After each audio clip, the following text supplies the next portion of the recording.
Reddit is in therapy. What is one thing that a therapist has told you that changed your view on life? You know, you're not responsible for other people's feelings. This was a huge revelation to me, as I had literally been taught my entire life that if someone was unhappy or had a problem, it was my job to fix it. It was the beginning of my learning that much of what I'd learned about the world from my family was way off base. This was a baffling epiphany for me as well when I heard it. I'm still trying to undo all the behaviors that come from being the child of a person who placed all their emotions on me. It bled into how I act with everyone. It's really hard to unlearn. Some people are gallon people and some people are pint people. You're a gallon person. You want to give a gallon, and you expect to get a gallon in return. He's a pint person. He only wants a pint, and when you give him a gallon, he doesn't want it. It overflows and is wasted. Then when you expect a gallon to fill you back up, he only has a pint to give. He's never going to be able to give you what you need. You need to find it somewhere else, or better yet, within yourself. Oh, wow. I know I have this problem in relationships of all kinds, but seeing it described this way just makes me see it in a whole new way. Thank you. He was my psychiatrist, not my therapist. I was in a bad place. I have panic disorder with agoraphobia, and I had lost my mom to cancer and fell into a bad depression and had let the house slowly go to crap, and I wasn't taking care of myself. He said, "You feel like you are in a hole you can't dig yourself out of, but you can't just stay there. No one is expecting you to flip a switch and suddenly be better. It doesn't happen like that. You can't compare yourself to others. You want them. Your goal should be to just do better than you did yesterday. That's something to be proud of, and it's progress." It was such a low goal to me. He wasn't asking much, and I hadn't done much in a while. I went home and worked on decluttering one room. I got rid of quite a lot of stuff, but still had lots more due too. I made a solid effort to drink enough water that day. Yes, it wasn't much compared to others, but it was better than yesterday and I was proud of it when I looked at it that way. The next day I did a little more, drank my water, showered. A month into it I had gotten a ton of things done. I was becoming more productive, and I was happier. Now there were days in there where I had a bad day and got next to nothing done, but the setback wasn't hard, because all I had to do the next day was beat that last day. But I was used to doing more, so my desire to do more was there. Anyways, it's been 2 years since I got that advice and I am no longer embarrassed or ashamed at the state of my home. I was able to get it all clean and keep it like that. Someone could show up unannounced and I wouldn't be embarrassed for them to see it. It's already clean. I sleep better hours. I get up early. The small steps I took paid off, and many of the things I struggled with had become a routine for me. You use the word should a lot. You should do this. You should do that. You should be better. I want you to take that word out of your vocabulary. From now on, there's no such thing as should. Think instead that there are things you can do, and things you can't do. Sometimes you'll hit a wall and find you can't do something. That's okay. Having limits is not a bad thing. Everyone has things they can't do. Think about how you'd treat a friend who told you what you just told me. Wouldn't you be kind to them? Don't you deserve the same kindness from yourself? That helped me not be so hard on myself. Ignoring that I had limits didn't mean they magically went away, and acknowledging them helped me sort my mind out and be easier with myself over things I didn't succeed at. I'm much happier now. I'm not holding myself to impossible expectations. She asked me, "What do you want?" and it was such an eye-opener to have someone ask me that. No one had asked me that before, not even myself. My initial thought was, who cares what I want, and that's exactly what she wanted me to realize. She said, "You don't have to forgive them. Some things are unforgivable." People told me I had to forgive them. All my life, it was like someone gave me permission to be mad at these freaks. Forgiveness should never be demanded. Forgiveness happens when you have processed and moved beyond what happened, not when the perpetrator is tired of dealing with the consequences of their actions. I've used this one on Reddit a lot. My therapist knows I'm an analytical person, so he put it this way: your emotions exist to motivate your behavior, and they do a pretty good job of it, since they've helped all kinds of animals survive up to today. But they come from the most ancient part of the brain and they're not very sophisticated. They can be like the smoke alarm that goes off when you're cooking in the kitchen. You'd rather have the smoke alarm give you a few false alarms than to fail to alert you to a real fire. So with an emotion, you can say thanks. Jealousy, shame, anxiety. I know this situation seems scary and you're just trying to protect me. But what you don't know is, and then fill in those facts that your conscious mind is aware of, but that your emotions aren't taking into account. Similarly, when you feel something or think of something emotionally charged, your brain brings up examples of times you had those feelings. It makes it easy to think that something happens all the time because all of a sudden you remember all of the times it's happened. When this happens to me, I say thanks brain and try to move on. My therapist was amazing, but two things stuck with me for a long time. 1. You are not boring to listen to. Actually, I quite enjoy talking to you. I like how your brain works. It gave me such confidence to confide in her, but also just helped me to love myself and have confidence in myself. This person who listens to so many people each day thinks I'm interesting. 2. I am leaving the job I have now. I cannot take all of my clients with me and I have chosen not to bring you. Not because I don't like you, but because I believe you can get better without me now. First, my heart was broken. I got dumped by my therapist. She didn't want me in her new practice. But then, after months of replaying the message, I finally really heard the last part, and I felt strong enough to stop therapy. I still think about those two things often. Me. I don't really get along with my family, but I don't want to be one of those cliches who blames their parents for their problems. Therapist, maybe it's a cliche because it's true for many people, was my first step to realizing I was being abused and gaslighted. So dang right, parents can be evil and outright abusive too. Not all parents deserve kindness from child. If they didn't give two crap about you, you don't have to give a crap about them. Therapist here, and, as you can expect, I talk to a lot of fellow therapists. Some stuff they've said or whatnot has really helped me. People behave how we do for a reason. Behaviors are functional. Despite what people say, the kid having a constant tantrum or woman who lives for drama generally don't enjoy being that way. It's exhausting. Most things we're currently worried about won't matter in a few weeks, let alone a few months. So is it worth so much energy worrying about now? Relapse isn't just common, it's the overwhelming majority. Falling is okay, but to get back up, small changes are usually the best way to get a big result. For example, if you want to go to the gym more, you just need to take small initial steps. For example, put on your gym shoes, and it'll help start the momentum toward actually going. Small changes are usually the best way to get a big result. For example, if you want to go to the gym more, you just need to take small initial steps. For example, put on your gym shoes, and it'll help start the momentum toward actually going. This is so true. How you think affects how you feel. Struggled with anxiety for a very, very long time. My last therapist finally managed to help me realize that anxiety wasn't an isolated thing. It was and is caused by a thought process. I used to think the fear came out of nowhere, my first symptoms being the physical sensations associated with panic. Only after a lot of talking and thinking did I realize that there was always a thought process that came before the panic. I'd never noticed it before. It changed everything for me. This is part of how cognitive behavior therapy works. How doing and thinking controls your feeling.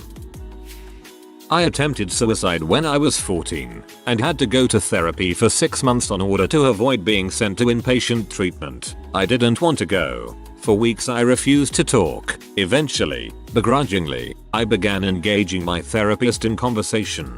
One day he mentioned he had been having a conversation with his own therapist about something and I snidely interrupted him and was like, "You're in therapy? Why should I even listen to you if you need a therapist?" He just looked at me and said very evenly, "You know what? You're not the only person in the world who has problems." It really changed my life. Before that momentum, I was so full of a toxic combination of self-loathing and that belief we have when we're young that the world revolved around me. When I started paying attention, I realized he was right. Everyone was so focused on their own lives that they couldn't care less about whatever asinine thing I was focusing on. It was so freeing to realize not everyone was judging me as harshly as I thought they were, nor was anyone judging me as harshly as I judged myself. That relieved so much pressure and made me a lot less self-absorbed almost instantaneously.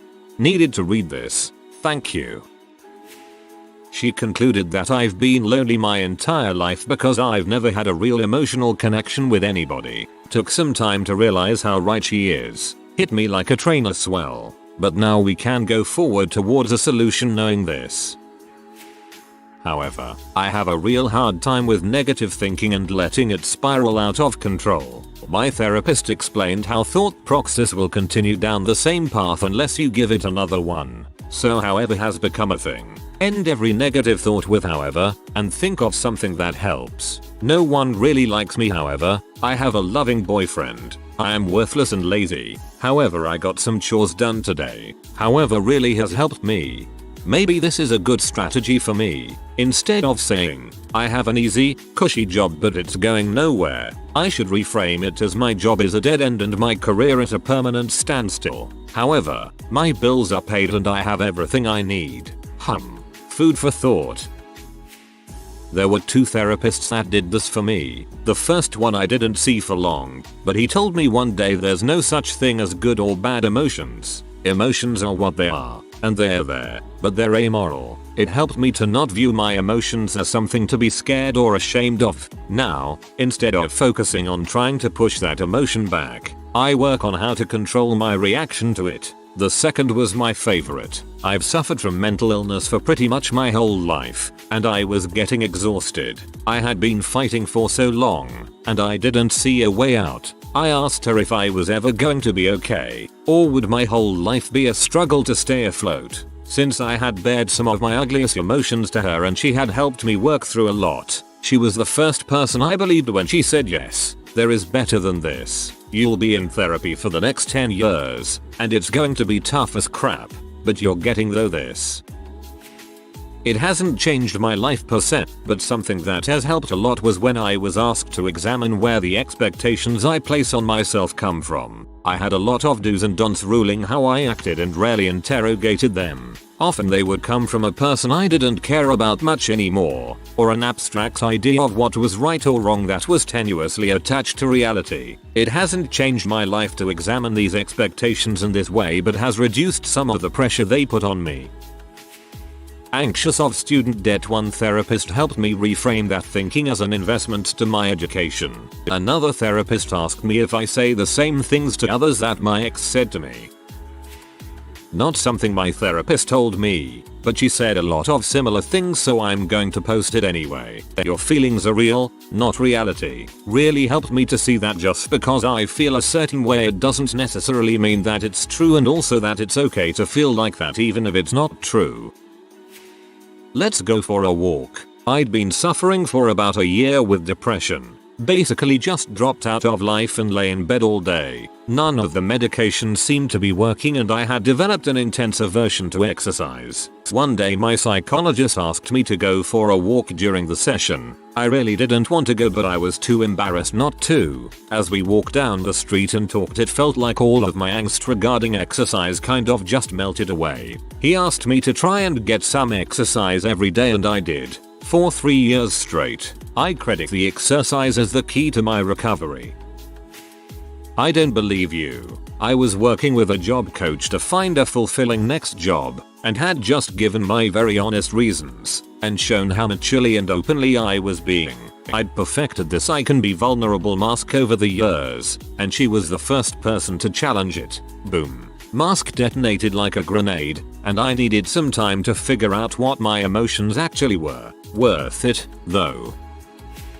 It was my sister, not my therapist. I was beating myself over the head for misunderstanding a conversation and causing a bit of chaos online in my social group about it. They were all insisting I owed them each an individual apology for it after the ones I'd already given them, and were going as far as to subsnap and share around the misunderstanding to everyone they knew of. I was going round apologizing to them individually in person. as I felt like that had more meaning than over a text. I shown my sister the messages and told her I was going to carry on with the apology tour the following morning. She stopped me. "You've already apologized for your mistake. Don't apologize for your disability. You can't change what you did, and after growing up with you I know that you can't prevent it from happening again. The problem isn't that you've yet to discover a way of becoming normal. The problem is that they aren't accepting you for who you are. That problem will only go away by when they start to. Apologizing repeatedly for something you can't control both fixes nothing and buries everything." It really got to me what she said, because for the first time ever I truly felt that someone who wasn't autistic understood what I was dealing with. It made me think about the last few months and how people have been using my disability against me, disregarding my opinions because I struggle to follow conversations, or ending conversations entirely by demanding I take more meds. It felt like a weight had been lifted off my shoulders, and since then I've been the happiest I've been in a long time. I'm in a much better place now because of her. I too am autistic, and I've gotten in trouble with friends on FB so many times that I no longer post anything that resembles an opinion in any way. I've been so traumatized by their reactions that I very rarely comment on anything. I've found Reddit to be a more patient and understanding community than FB, but I still post very little because I'm terrified of upsetting people. Be kind to yourself. I grew up in an abusive household. The awful things I was told growing up became the voice in my mind. "You're stupid. You always frick up. You're a loser. You're a piece of crap," etc. I realized I was abusive to myself. I started to listen closely to that voice and I reinvented it. I began forgiving myself for any mistakes. I praised myself when I succeeded. Made a huge difference in my life.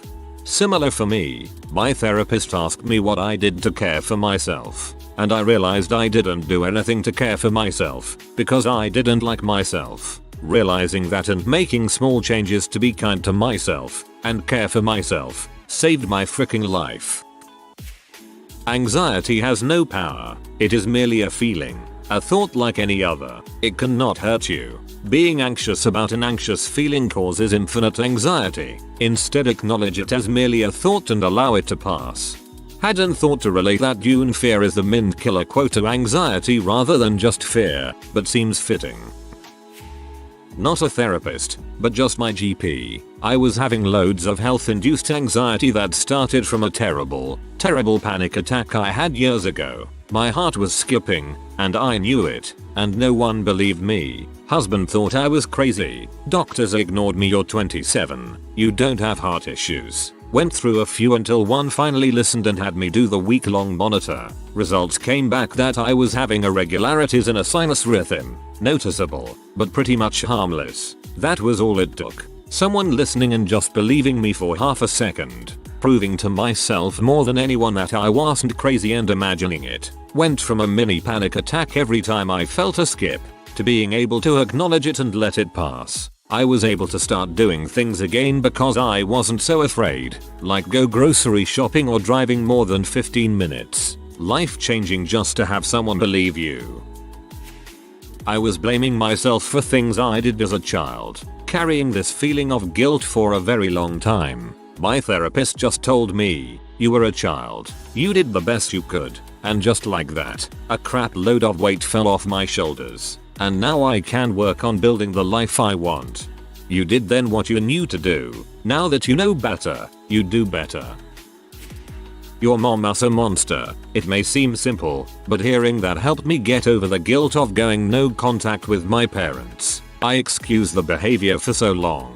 I saw my mom start with tactics to isolate my kids by making them feel wrong for spending time with their friends. I shut that fast. My mom got nasty and I was not going to take it, but she went way over the line and threatened to file a false claim with CPS to try to gain custody of my kids. That is a hard no. She texted my husband to say she was going to sue us for grandparents' rights and wouldn't it be cheaper if we just met up. Nope. Then she claimed she was coming up when we told her she wasn't welcome. We called the police. I don't know if I would have without the support of my therapist. Dang. This definitely sounds like someone to have no contact with. I hope you all saved those text messages in case she ever carries through on any of her threats. Why do you have to save everyone? Why do you Ice Ray 43 have to be the sole arbiter of good and right in your world? And surprisingly, this came at a time in my life where I was not great at self-care and I was fresh off a suicide attempt. And I didn't feel like I deserved much of, well, anything. I was struggling with the fact that I thought the only way I could make the world better was through leading by example. Doing what I thought was equitable and right, even if no one noticed, or worse, cared. And the problem therein is that it meant I was letting a lot of buttholes be buttholes without calling them out, justifying their behavior in my head by advocating for their shortcomings and struggles in life and how it might lead to bad behavior, comparing it to my own struggles and low self-worth, and over I forced myself to take the high road, or get taken advantage of. It's supremely obvious in hindsight, or outside observation. But the revelation that living to fight another day was not evil or selfish was profound to me. I, and you, are not Superman. It is okay to do as much as your emotional and mental stamina allows, and then recover. The image that I was a burden for existing was self-inflicted fiction at least 90% of the time, probably more. Wherever and whoever you are, know this: you are not alone in trying to make the world better, and to be better. Take the day off from your burdens. I've got this one. When suffering with anorexia, my therapist told me, right now you're just surviving through life, but with recovery you can fully live your life. It wasn't much but helped me realize how poor I had made my quality of life. I made a dream board of all my goals and things to look forward to, things like learning to drive, traveling, dyeing my hair, going to uni. It helped me see what I was working towards and eventually make a full recovery. What evidence do you have that supports that belief? It's a small but powerful thought that has changed my very existence and helped reduce my anxiety dramatically. So many people are afraid of crap that won't ever happen, or worrying about stuff that they think happened but didn't. You have no idea why your friend is not replying to your text, but you have no evidence it's anything to do with you. It's more likely they're eating or reading or their battery died or whatever. You don't know why that girl didn't want to go on another date with you. Maybe it's because you suck, but you don't know. There's no evidence. Could just as easily be that you are too good a person and she wants a coke hookup, not a boyfriend. It's the basis on cognitive behavioral therapy, using evidence to challenge damaging thoughts. I used to be socially anxious. Now it's easy, mostly because I realize no one gives a frick now. Oh, another huge thing I learned was how school 13-18 specifically completely fricks you up if you are unlucky. If you are near shitbags, they can ruin your brain. It's annoying how much of my adult life has been unlearning crap I learned as a teen. I was trying hard to justify staying in a 40-year-long dismal marriage, and the therapist told me sometimes it is what it is and not what you would hope it to be. I have had the happiest 4 years of my life being on my own now. If things are to change, then I must change was given to me as a motto. I was a teenager and not good at accepting my own responsibility for things, or accepting that I had the power to change my situation. Which, you know, teenagers don't have 100% control over their lives, but still, I would come to need that framework as an adult. Just a little reminder that I can go out there and take action. No one cares. Sounds kinda mean, but it's true and it helps. No one cares that you may be a little overweight or whatever. Yup, I also enjoy understanding that it's not my business what people think of me, in the off chance that they actually think of me. Not completely life-changing, but the best advice I've gotten so far is to take things one step at a time. Am I stuck in bed with depression that day? Think of I could do that I need to do to become happier, and take one step towards it. It's okay if I don't actually wind up doing the thing that day, I just gotta try. Like crafts can help me feel better, but actually working on a project seems overwhelmingly tiring, so I just gotta get myself up to do something like pull out the supplies I need. Then I can go lay back down. Enough tiny steps and I will eventually be doing the thing. Not a statement but a concept. Prioritize self-care alongside chores and life. Do not wait until everything is done to care for yourself. You have to do it along the way, otherwise you will never actually invest that time in your own well-being.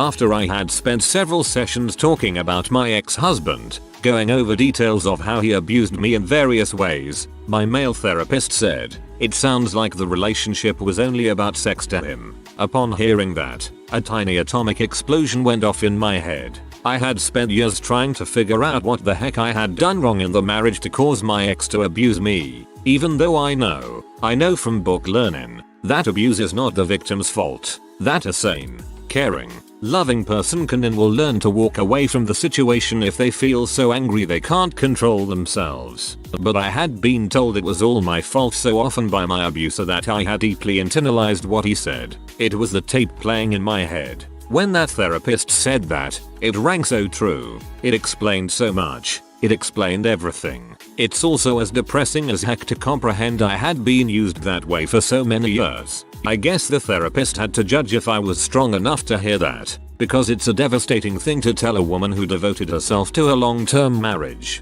That seems so very difficult to realize, but also freeing, in a way. You're strong. I'm glad you got away from that situation, and I hope you're doing much better. If you are new to the channel, you can subscribe. I publish new videos every day.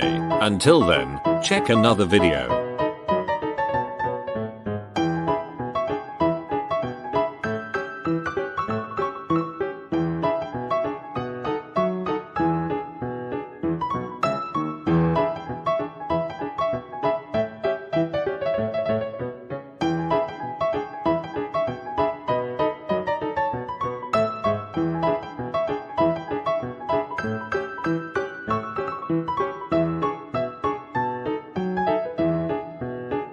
Bye for now.